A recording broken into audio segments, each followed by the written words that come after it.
ई समाचार आपको एक ऐसे किसान से मिलाने जा रहा है जिसका खेती करने का तरीका देख आप हैरान हो जाएंगे। कम पैसों की लागत में लाखों की कमाई कर रहा है। सिरसा जिला के बकरियांवाली गांव का यह किसान अपने पूरे खेत को पर्यटन स्थल बना दिया।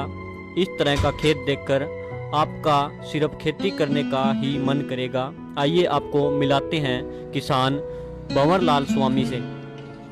सबसे पहले तो मैं आपके चैनल के दर्शकों को भी नमस्कार करता हूँ। खेती तो सभी करते हैं, लेकिन हम कुछ अलग ऐसा क्या करें जिससे लोग आकर्षित हों और लोग भी करना चाहें। तो ये एक छोटा सा कॉन्सेप्ट लिया और उसी के आधार पर हम लोगों ने यहाँ चले। अलग अलग यूनिवर्सिटियों से एग्रीकल्चर यूनिवर्सिटी हिसार, कुरुक्षेत्र, गुजरात, महाराष्ट्र, राजस्थान, कई यूनिवर्सिटियों में हमने विजिट करके और जाना कि जैविक खेती है वो कैसे की जाती है। मेरे फादर साहब ने हमें सिखाया था कि जो प्राकृतिक खेती है वो अगर हम सही तरीके से करें तो वो हमारे लाभप्रद है और लोगों के लिए हम बहुत कुछ नया हम दे सकते हैं। जैसे हमारे बुजुर्ग प्राचीन तरीके से जीते थे, उनका ये एक रहता था कि प्राकृतिक चीज़ों का वो इस्तेमाल करते थे। हम लोग जैविक खेती के अंदर प्राकृतिक मिश्रित खेती लेकर के आए ताकि अपने आप भी वो चीज़ें हों, तकनीक का उसके अंदर इस्तेमाल हो और पूरी तरह से जैविक हो। इसका एक कारण रहता है, मैंने कई बार देखा है, लोग खाते तो हैं लेकिन उगाते नहीं हैं। यानी अगर आपका छत पे टेरिस है और अगर जगह है तो आप चाहें तो अपने पूरे साल भर की खेती करके वहाँ पर बेल, पौधे, मूलियाँ, गाजर, जो आपको चाहिए, धनिया वगैरह, ये सब वहाँ लगा सकते हैं। इसमें दो बातें होंगी। एक तो ये रहेगा कि आपको जहर मुक्त रहेगा, वो जहर वाली चीज़ें नहीं खानी पड़ेगी। आप घर में जो कचरा निकलता है किचन से, उसी की आप खाद बना करके और ये सब चीज़ें, जैसा आप इधर देख सकते हैं, हम लोगों ने ये किचन गार्डन डेवलप किया हुआ है ताकि लोगों को हम समझा सकें। और कई स्कूलों के बच्चे भी यहाँ पर आते हैं, वो विजिट करते हैं, किचन गार्डन में से जानकारी लेकर के जाते हैं। किचन गार्डन का मतलब ये होता है कि किचन में जो आपको चीज़ें चाहिए वो आप थोड़े से स्पेस के अंदर पूरे साल भर की कैसे कर सकते हैं। जैविक, एक बात, जैविक आपने जैविक का नाम सुनते किसान सोचता है हमारी पैदावार कम होगी, तो ये क्या कुछ है? ये इसका पीछे एक बहुत बड़ा रीज़न है, क्योंकि किसान परंपरागत खेती कर रहे हैं, वो रिस्क नहीं लेना चाहते। और उसके पीछे भी कारण है कि किसान को आमदन बहुत कम होती है। अगर वो एक साल भी अगर जैविक खेती करते हैं तो अगर घाटा लग जाता है तो वो पूरी तरह से लॉस में चले जाएंगे, और न केवल लॉस में जाएंगे बल्कि घाटे में तो वैसे किसान रहता है। तो वो रिस्क नहीं लेना चाहता और इसकी वजह से वो कुछ अलग से हट के करना नहीं चाहता, वो परंपरागत में ही खुश है। लेकिन मैं आपको बता देता हूँ कि जैविक खेती के अंदर कोई घाटे का सौदा नहीं है, बल्कि जैविक खेती डबल आमदन देती है। किसान भंवर लाल ने अपने खेत में 250 से अधिक किस्म के पौधे लगा रखे हैं। आइए हम इनमें से कुछ के बारे में जानकारी लेते हैं जिससे आप भी लाखों का मुनाफा कमा सकते हैं। इसको करौंदा बोलते हैं। ये अगर जैसे किसान चाहें जिनको बाढ़ नहीं करनी है, ये तार की अगर बाढ़ हम लोग करते हैं तो महंगी पड़ती है। ये पौधे आपको फल भी देंगे और जो जंगली जानवर हैं उनसे भी आपकी रक्षा करेंगे, आपके खेत की रक्षा करेंगे। इसमें बहुत सारे कांटे होते हैं लेकिन इसमें खट्टा मीठा फल होता है। पकने के बाद जैसे चेरी होती है उसकी तरह होता है। इसकी चटनी में आप लोग बना सकते हैं, अचार बना सकते हैं, और ये बहुत ज़्यादा मात्रा में। ये आपकी बाड़ी में इसका क्या काम है? हाँ, ये जंगली पौधा नहीं है एक्चुअली। लगता देखने में कई लोग आते हैं मेरे पास, वो कहते हैं कि आपने ये जंगली पौधा क्यों लगा रखा है। इसको, ये आक की प्रजाति है और सफ़ेद आक इसको बोलते हैं, और इसके बड़े साइंटिफिक कारण है। इसकी जो खुशबू है वो पूरे वातावरण के अंदर फैलती है और यहाँ पर जो भौरे हैं या मधुमक्खियाँ हैं वो आकर्षित होती हैं। और जो पौधों के अंदर परागकरण की जो पॉलिनेशन की जो प्रक्रिया है वो मधुमक्खियाँ, ये कोच बोलते हैं इसको, सफ़ेद कोच। एक तो ब्लैक कोच होता है, वो उसकी इतनी ज़्यादा डिमांड नहीं है। जिस बच्चों के अंदर कैल्शियम की कमी है, कैल्शियम की गोलियां एक तो हड्डियों से बनती है, लेकिन प्राकृतिक जो कैल्शियम है वो हमें इससे प्राप्त होता है। ये सफ़ेद रंग का बीज होता है इसका, और बहुत अच्छे से इसका मतलब इसका जो फल होता है, जो फलियाँ होती है, जैसे मैं आपको दिखाता हूँ, ये फली है। इसकी सब्जी के तौर पर इसका मतलब इस्तेमाल होता है और बड़े अच्छे दाम इसके मिल जाते हैं। और सफ़ेद, हाँ बिल्कुल, खेती करते हैं लोग और बड़ा फ़ायदे का। आप अगर खेत की जो बाउंड्री है उसमें आप लगा सकते हैं इसको। अगर आपने जैसे पर एकड़ के हिसाब से बाउंड्री आपने खेत की बना रखी है उस बाउंड्री पे आप अगर इसको लगा देते हैं तो आपको बिल्कुल बीच में फसल के साथ साथ एक्स्ट्रा इनकम जो है, मान लीजिए आपको प्रति एकड़ के हिसाब से ये आपको 10 से 12 हज़ार रुपये प्रति एकड़ के हिसाब से बाउंड्री बेरी बोलते हैं, एप्पल बेरी। और इसका ये रहता है कि इसका फल आजकल किसान इसके बाग भी लगा रहे हैं और ये ज़ीरो बजट पे है।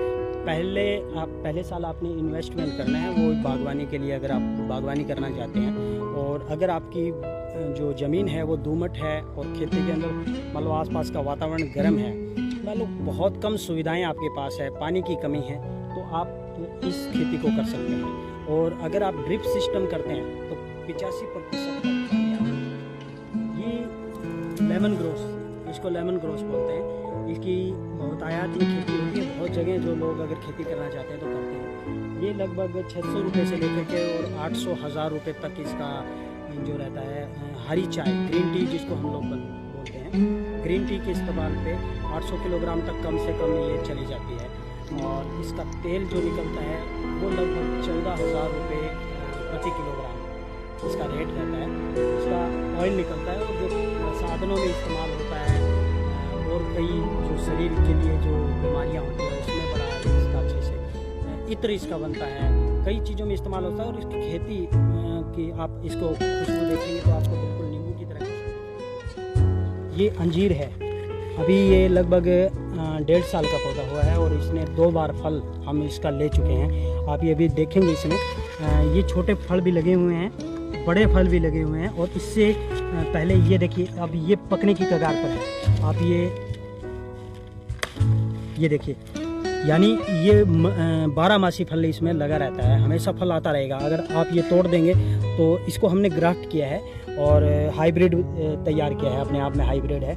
बड़े पौधे से छोटे पौधे के ऊपर ग्राफ्टिंग करके और हम लोगों ने इसको तैयार किया। क्या काम आते हैं ये अंजीर भी लगभग 1400 रुपये किलोग्राम, 800 से 1400 रुपये किलोग्राम तक। अब ये ड्राई फ्रूट होता है एक प्रकार से, आप इसको तोड़ के देखिए, खाएंगे। ये देखिए लाल, बिल्कुल पूरा पका हुआ है। मैं चाहूँगा कि भी आप एक बार खा के भी देखें इसको। तो ये बिल्कुल मतलब मीठा होता है, अभी थोड़ा सा कच्चा है इसलिए इतना वो नहीं है, लेकिन बाद में बिल्कुल मीठा हो जाता है। और ये सबसे हाई जो क्वालिटी का और सबसे महंगा ये टीला सा आपने ये जो देखिए ये बिल्कुल हम लोगों ने ये डिज़ाइन बनाया है। इसका मतलब ये होता है कि हम ऊबड़ खाबड़ भूमि के अंदर भी खेती कैसे कर सकते हैं। इसलिए हमने ये देखिए ऊपरी जो परत है उसके ऊपर हमने अनार लगाए हैं और नीचे हम लोगों ने अंजीर लगाए हैं। ये कड़ी पत्ता है और अलग अलग क्रॉप हम लोगों ने यहाँ लगाई। उसके बीच में हमने फूल भी लगा दिए हैं ताकि जो मधुमक्खियाँ हैं वो भी यहाँ बहुत ज़्यादा आती रहें। और बीच में हमने लेमन ग्रोस भी इसके अंदर लगा रखा है। इसको हम मल्टीपल क्रॉप बोलते हैं, मिश्रित खेती जिसको कहते हैं। और ये कड़ी पत्ता हम लोगों ने भी इस्तेमाल किया है कि इसका जो पत्ता है इसको सुखा करके हम लोग बेच सकते हैं और कच्चे पत्ते भी हम लोग बेच सकते हैं अगर चाहें तो। कड़ी पत्ते की बहुत ज़्यादा मार्केट के अंदर, ये सब्जी के अंदर डिमांड बहुत ज़्यादा है। ये एक प्रकार से मसाला होता है। मैं आपको ये थोड़ा सा इसके बारे में बता देता हूँ। ये हमने औषधीय खेतियों में ये इलायची जिसको बोलते हैं, आप लोगों ने देखा होगा हर जगह इलायची आपने देखा, लेकिन बोर्ड भी लगा हुआ है। हाँ बिल्कुल, इलायची का हमने ये बोर्ड भी लगा रखे। ये इलायची हम लोग हरी चाय के तौर पे भी, इसके पत्ते जो हैं बिल्कुल इलायची की सी इसमें खुशबू होती है, आप कभी भी इस्तेमाल कर सकते हैं। और जो इलायची लगती है उसको हम चाय के साथ इस्तेमाल कर सकते हैं, आप बेच सकते हैं। मैंने ये ढलान वाली खेती, क्योंकि ये पहाड़ी पौधा है तो ये ढलान जो ये खाल है, इसके खाल की जो ढलान है इस पर ये मतलब बड़े अच्छे से ग्रोथ करती है, इसलिए हमने ये ढलान में लगा रखा है जी। और इसकी खासियत ये रहती है कि भी 12 मासी जब मर्जी, अगर आपको चाय बनानी है तो आप इसका इस्तेमाल जब मर्जी कर सकते हैं। हाँ, पत्ता तोड़ करके आप इस्तेमाल कर सकते हैं। और इसकी हम लोगों ने यहाँ जितनी भी ये किचन गार्डन के साथ हम लोगों ने ये बनाया है जैविक फार्म के अंदर, तो इसका एक रीज़न है कि मुझे बाहर बाज़ार से कोई चीज़ खरीदने की ज़रूरत नहीं पड़ी है, क्योंकि हर चीज़ यहाँ, हल्दी हम लोग यहाँ ही बेचते हैं, अदरक हम यहाँ बेचते हैं, धनिया और दूसरी चीज़ें। और आपने देखा था मसालों के हमने पौधे लगा रखे हैं, इसीलिए लगा हम लोग जो है ड्रिप सिस्टम से हमारा पूरा जो 5 एकड़ का फार्म है वो ड्रिप इरीगेशन पर आधारित है, यानी सूक्ष्म सिंचाई। अभी भारत सरकार भी इस पर बहुत प्रयास कर रही है कि सूक्ष्म सिंचाई को बढ़ावा दिया जाए, क्योंकि पानी की बहुत किल्लत है और किसान जो है खेतों के अंदर फ्लडी पानी देते हैं, तो उससे क्या रहता है कि आपका लगभग 60% पानी आपका वेस्ट जाता है, क्योंकि हवा में वो कुछ उड़ जाता है, कुछ ज़मीन के नीचे बहुत गहराई तक अंदर चला जाता है, जो पौधों के दोबारा नहीं मिल पाता, और ना इतनी जड़ें गहरी होती हैं। तो जो सूक्ष्म सिंचाई है उसके माध्यम से जो क्रॉप आप करते हैं, उस क्रॉप को जितना चाहिए उसके हिसाब से आप पानी दे सकते हैं। तो इसलिए हमने ये यहाँ पर फिल्टर लगाया हुआ है, और ये यहाँ से ज़मीन के अंदर जा रहा है, और इससे फिर अलग अलग जगह हमने ड्रिप से डिवाइड किया हुआ है, पाइपलाइनें बिछी हुई है पूरे 5 एकड़ के अंदर। तो उसमें जितना पानी चाहिए वो हम सूक्ष्म सिंचाई के माध्यम से करते हैं। ये एक प्रकार से हम लोग फंगीसाइड तैयार करते हैं। इसमें नीम और जो चूना है, कच्चा चूना है, हम लोग इसके अंदर इस्तेमाल करते हैं। आप ये देख सकते हैं, इसमें जो ये पानी की तरह तरल आपको दिखाई दे रहा है, ये पूरी तरह से नीम की पत्तियों से, नीम का जो तेल होता है उसका हम लोग इस्तेमाल करते हैं। और इसमें क्या रहता है, नीम की पत्तियों को हम क्रश करके और इसके अंदर हरी पत्तियों को हम लोग डाल देते हैं और पानी इसके अंदर डाल देते हैं। अभी जब ये पूरी तरह गल जाएगा तो इसे पूरा भर के छोड़ देंगे, यानी लगभग 200 लीटर हम लोग तैयार करेंगे। और ये एक प्रकार से बहुत अच्छा फंगीसाइड होता है। और अगर जैसे आपने पानी देना है फसलों के अंदर, तो इसका इस्तेमाल आप ड्रिप के साथ भी कर सकते हैं, और पानी के साथ सिंचाई के टाइम आप डाल सकते हैं, बूंद बूंद करके आप डालें।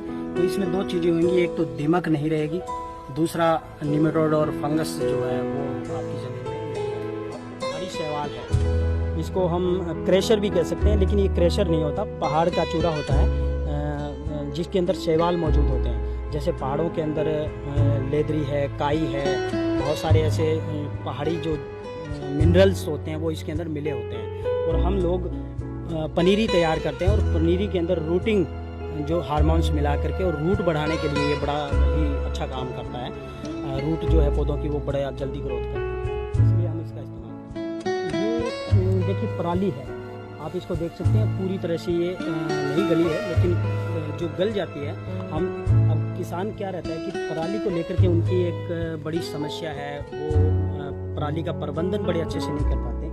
तो हम लोग क्या करते हैं, इसको मल्चिंग में इस्तेमाल करते हैं, इसके छोटे छोटे टुकड़े इस्तेमाल करते हैं, और इसको खेत के कहीं बॉर्डर या कहीं एक ऐसा कोना खेत का ढूंढ लेते हैं, वहाँ हम इकट्ठा कर देते हैं। और जो बरसाती मौसम है वो इसके ऊपर से जब निकलेगा तो ये पूरी तरह से गल जाएगी।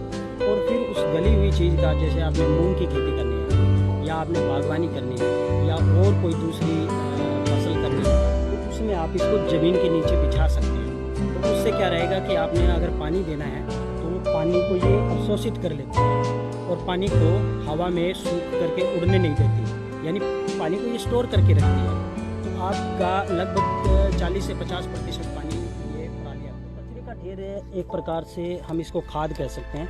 अभी ये पूरी तरह से डिकम्पोज नहीं हुआ है, लेकिन फिर भी होना शुरू हो गया। देखिए आप इसमें मिट्टी दिखाई दे रही है ना आपको, ये अरंडी के ऊपर की छाल है, और इसको हमने डिकम्पोज कर दिया है। अब ये पूरी तरह से तैयार है, लेकिन इसके साथ हम इसका इस्तेमाल मल्चिंग के लिए भी करते हैं। यानी बहुत तेज़ धूप पड़ रही है तो आप पौधों के नीचे इसको बिछा सकते हैं। उससे क्या होगा, जब आप पानी देंगे तो वो पानी को अवशोषित कर लेगी, और जितनी ज़्यादा ज़रूरत होती है पौधे को, उसमें क्या रहेगा, जब भी ज़रूरत होती है पौधे को बाद में पानी इससे नहीं। ये हम लोगों ने क्या किया हुआ है, ड्रिप के अंदर देने के लिए हम लोगों ने ये, आप देखिए बिल्कुल पानी जैसा आपको दिखाई देगा, लेकिन ये हमने अलग अलग जगह से, जैसे जंडी है, पीपल है, और कई ऐसे पेड़ होते हैं जिनके ऊपर पक्षी बहुत मात्रा में बैठते हैं, और पक्षियों का जो बीट है, यानी पक्षियों का जो वेस्ट होता है वो नीचे पड़ा होता है, और हम लोग जो है उसको एक कलेक्ट कर लेते हैं, उठा लेते हैं, और उसको फिर एक ड्रम में डाल करके, और उसके अंदर जो बैक्टीरिया होते हैं, जो पोषक तत्व होते हैं, वो पानी के ऊपर आ जाते हैं। तो उसको हम लोग स्प्रे करते हैं, तो पौधे जो है पत्तों से खुराक जो लेते हैं वो इनसे आपको मिल जाएगी। और हवा के अंदर जो नाइट्रोजन है और जो दूसरी गैसें जो पौधों को चाहिए, वो अवशोषित करने की जो क्षमता है वो पौधों के अंदर आ जाएगी। आपके पास पौधों से लेकर जो आपके उपकरण हैं, साधन हैं, वो भी बड़े विचित्र हैं। ये कहाँ से आइडिया आपका? ये देखिए, मेरा ये मानना है कि जो जमींदार हैं, किसानों के जो बच्चे हैं, वो खेती को छोड़ रहे हैं, और अगर उन्हें 5,000 से 10,000 रुपये महीना खेती के अलावा अगर किसी दुकान पे, चाहे वो मोटरसाइकिल की दुकान पे काम कर रहा है, मैकेनिक का काम कर रहा है, कुछ भी काम कर रहा है, तो वो वहाँ काम करेगा। लेकिन जमींदारा करना नहीं चाहते, उसके पीछे कई कारण रहता है कि एक तो नया जमींदारी में कुछ नहीं है, बहुत सालों से जो लोग हैं परंपरागत खेती कर रहे हैं, तो उसमें नया कुछ न होने की वजह से वो आप ये कह सकते हैं मोटी बात में कि ऊब गए हैं। और बच्चे भी अपने फादर को खेती करते देखते हैं, लेकिन उसमें नया कुछ भी नहीं होता। इसकी वजह से जो है उनका रुझान जो है खेती से जा रहा है, और परंपरागत खेती करने की वजह से इनकम भी ज़्यादा नहीं है। वो बचपन से लेकर जवानी तक वो यही देखते हैं कि आमदनी उतनी होती है और खर्चे ज़्यादा बढ़ रहे हैं। और हम लोगों ने ये एक डेमो यहाँ बनाया है ताकि किसानों को, जो बच्चे हैं एग्रीकल्चर यूनिवर्सिटियों के अंदर जो पढ़ रहे हैं, लोगों ने ये इसलिए बनाया ताकि लोगों को और जमींदारों के खासकर बच्चों को ये पता लग सके कि भी हम अपनी खेती बाड़ी के अंदर रह करके इंजॉय कैसे कर सकते हैं, हम अपने काम को इंजॉय कैसे कर सकते हैं। यानी अगर कोई जमींदार का बेटा है और उसके पास विकल्प अगर कोई दूसरा नहीं है और वो खेती ही करना चाहता है, तो उसका मन जो है वो खेती के अंदर लगे, पॉजिटिव एनर्जी लेकर के। ये क्या डिजाइन है? ये भी अपने आप में एक यूनिक है, मेरे लिए तो यूनिक है क्योंकि मैंने इसका इस्तेमाल पहली बार किया है।